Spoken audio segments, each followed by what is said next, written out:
I was in the middle of a client meeting when the lobby doors burst open with such force that several people turned to look. There stood Karen Miller, the president of our neighborhood, HOA, her face flushed with what I could only describe as vengeful delight.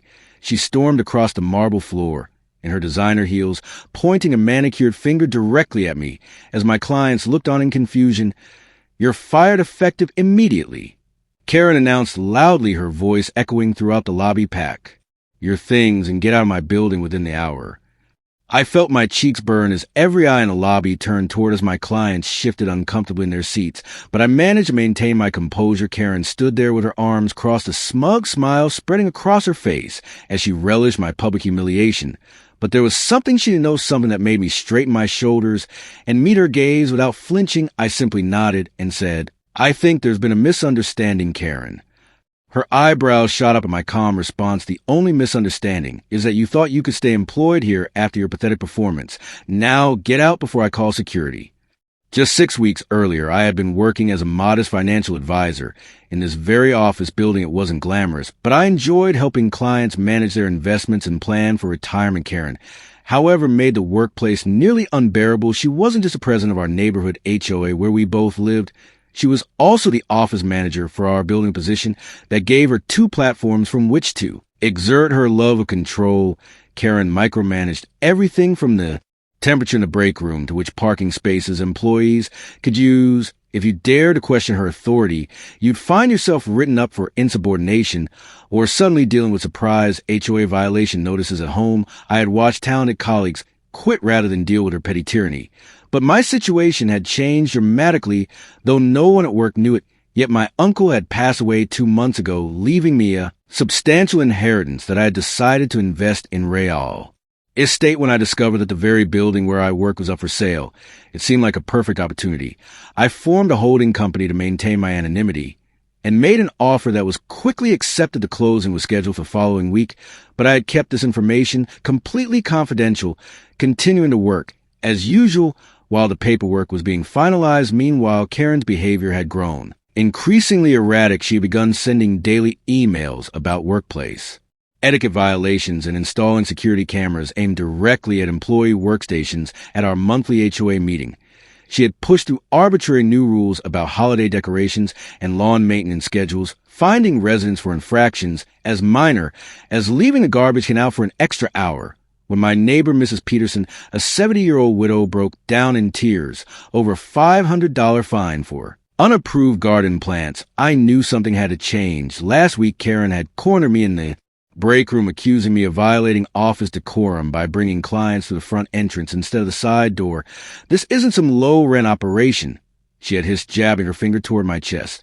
"Maybe if you showed more professionalism, you wouldn't be stuck in that tiny office forever."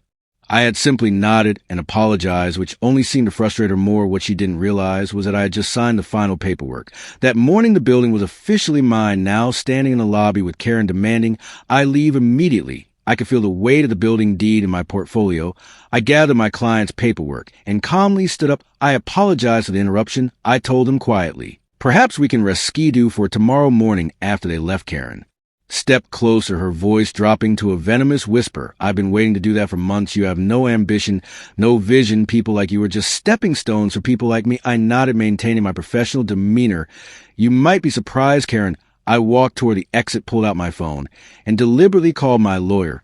With an earshot, "Hi, James. Yes, everything went through the building. Is officially mine as of 9 a.m. this morning. Could you please have the new management notices prepared for tomorrow?" "Thank you." I glanced back to see Karen frozen in place, her mouth slightly open as the implications of my conversation dawned on her. Without another word, I walked out the door. The next morning, I arrived early with the property management team. We posted notices throughout the building effective immediately. Smith Properties is the new owner of Oakwood Professional Center. All building management inquiries should be directed to the new property manager, David Williams, at precisely 9 a.m. I watched from a new security monitors as Karen approached the main entrance and swiped her access card. The light remained red, and the door stayed locked. She tried again, then began pounding on the glass doors. A security guard approached, pointing to the new management notice. I could see her face contort with anger as she read it. When David finally let her in to explain the situation, Karen stormed past him and headed straight for her office, only to find the locks had been Changed by this time, a small crowd of employees had gathered in the lobby watching the scene unfold with barely concealed fascination. Where is he? Karen demanded, spinning around to face the crowd. Where's that nobody who thinks he can play games with me? I stepped forward from my position near the elevator. Good morning, Karen. I believe David was explaining the change in management, she laughed, but it came out more like a strangled gasp. This is some kind of sick joke. You can't afford to buy this building. I smiled gently. Actually, Smith Properties is my holding company. I purchased the building last week, and the transfer of ownership became official yesterday morning about an hour before. You attempted to fire me. The color drained from Karen's face as she processed this information. That impossible. You're just a financial advisor. You drive a 10-year-old Honda. I believe in living below my means, I replied calmly. But that's neither here nor there. As a new owner, I've hired a professional management company to oversee building operations. Your position has been eliminated effective immediately. Karen, shocked, quickly gave way to rage. You can't do this to me. I've managed this building for 7 years. I'll sue you for wrongful termination. You're welcome to speak with my attorneys, I said, handing her a business card. But you should know that I have extensive documentation of your management practices, including testimony from employees about workplace harassment and intimidation. Now I need to ask you to vacate the premises. Your personal belongings will be packed and delivered to your home address. That's when Karen completely lost control. She started screaming obscenities, her face turning an alarming shade of red. She grabbed a potted plant from the reception desk and hurled it across the lobby, narrowly missing an elderly client who had just walked, and then she turned to the reception computer and shoved off the desk, sending it crashing to the floor. This is my building, she shrieked, knocking over chairs as she moved toward the reception desk. Mine, you're all fired, every single one of you. David immediately called security while I tried to calm the situation. Karen, please stop. You're only making things worse for yourself. She spun toward me, eyes wild with fury. You think you're so clever, don't you? Well, I'm still the HOA president. I'll make your life a living nightmare. I'll find every violation on your property and fine you until your bank or security arrive quickly.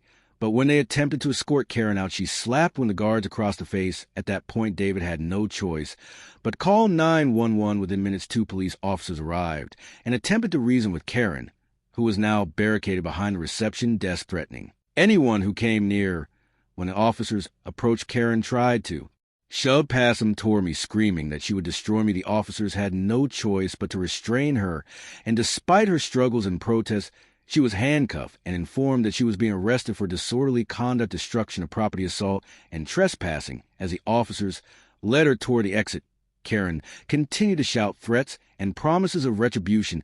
The entire lobby fell silent as the doors closed behind them, the echo of her threats still hanging in the air. The following week, Karen appeared in court and was charged with 3 misdemeanors. The judge, clearly unimpressed with her continued insistence that she was the victim, sentenced her to 100 hours of community service, ordered her to pay $7,000 in damages to the building, and issued a restraining order preventing her from coming within 100 feet of the building or contacting any of its employees. But the final blow came from the HOA board itself. An emergency meeting was called, and with footage of Karen's arrest circulating among residents, the board voted unanimously to remove her as president. When informed of the decision, Karen collapsed into her chair, mouth opening and closing wordlessly as her last vestige of power was stripped away. For the first time since I'd known her, Karen was completely speechless.